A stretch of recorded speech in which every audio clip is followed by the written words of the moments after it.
A phrase we've all heard at some point in the industry. Consider the player dumb. You have to make things crystal clear for them. Blue tarps, yellow tags, and so on. This quote comes from Julien Eveille, a level designer from Arcane Studios. To his credit, Julien went on to say, "I think that's criminally wrong. I'd be curious to know if that thinking is as present in the Japanese industry." He also makes it clear these are his views alone and shouldn't be linked to any particular studio. And he's also not saying every studio falls into that trap. Julien recently had a very interesting Twitter thread where he took a look at Elden Ring and gave some of his observations. And coming from a game developer, I think you'll find many of these pretty interesting. For anyone who's played Elden Ring, you'll know there's something From Software has figured out, something they've mastered like few other devs in the industry today. And it all starts with trust. Julien notes that Elden Ring players are deeply trusted, and he feels it's been a long time since Western culture took a step back from such basic values, especially in open worlds. As of May 11th, 2022, Elden Ring had sold more than 13 million copies since its launch earlier this year, which makes it far and away the best-selling title From Software has ever released. With these staggering numbers, it leaves players like me to wonder if this could be the beginning of a shift in how Western developers look at some of their design choices in games. Julien says he feels like Elden Ring assumes the player adapts and craves to experiment ideas, thus embracing the fact of shaking off the expectations from time to time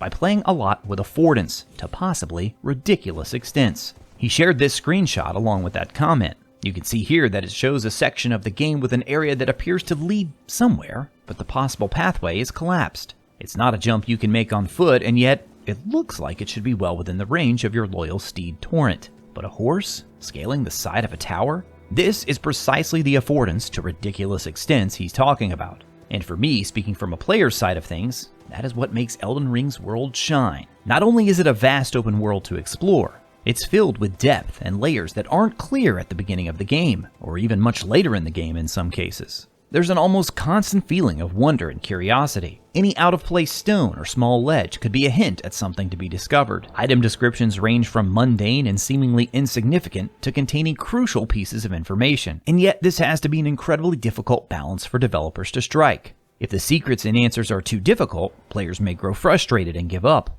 And if they're too simple, then overcoming the challenge may not feel rewarding to the player. In Elden Ring, the world isn't served on a silver plate, Julien writes. No one is going to come to you asking to do this or that. You have to commit, to set your own goals, to take the initiative, to make attempts, to fail. For me, it's overcoming these challenges that often gives my greatest sense of accomplishment in Elden Ring. Even if you don't come away from a particularly difficult area with a new favorite weapon or even a huge amount of runes, you still come away feeling accomplished, and that the exploration was worth your time. He says, this dynamic definitely puts you in charge, a sense of duty.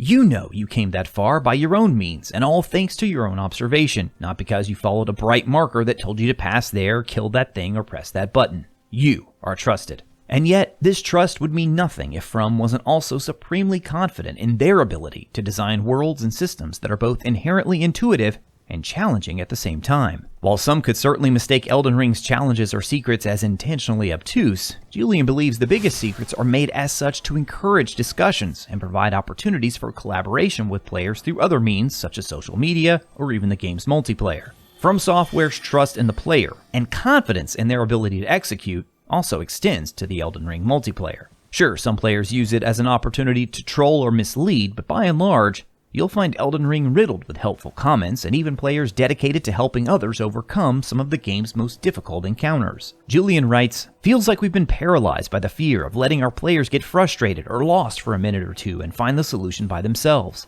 We might have been trapped at our own game, making things obvious and avoid any kind of struggling from our players at all costs. And sure, Elden Ring will let you try time and time again on the same boss over and over, even if you're way underleveled. Even if you're missing a key item that could make the fight much easier. And yes, even if you're one of those lunatics like me who refuses to summon help.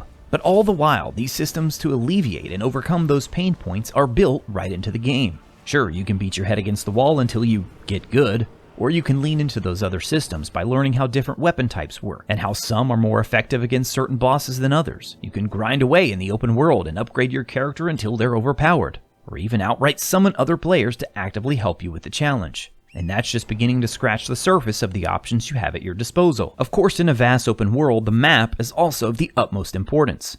Julian had positive things to say about that as well. He notes that it's a great tool to use for navigation and treasure hunting. Nothing is told. You've got to do a tiny bit of interpretation on topology, then reach that thing you noticed. Again, you're trusted. No one forced your eyes on it. In his opinion, verbally and textually hand-holding the player at all times is diminishing what they're actually capable of, which includes things like understanding by observation, intuitive experiments and attempts on their own, and perhaps most importantly, acceptance of possible failure along the road. To be clear, this isn't to say that all games should be designed in such a way. In fact, quite the opposite. Julian says, players know what to expect from playing games like Elden Ring. They know what they signed up for. That's why it's hard to attempt this in the West. We don't foster the same things. There's definitely a place for games that provide more guidance and a more relaxed, stress-free experience. But perhaps the need and desire for more games like Elden Ring is greater than many Western developers have previously believed. But even if that were true, it's not an easy path for developers. After all, Elden Ring builds on the years of work from his already done. Longtime fans of the dev can see numerous elements from their previous games that all come together to create what I believe is truly a masterpiece in Elden Ring. As always, thank you all so much for watching. I'll talk to you again soon.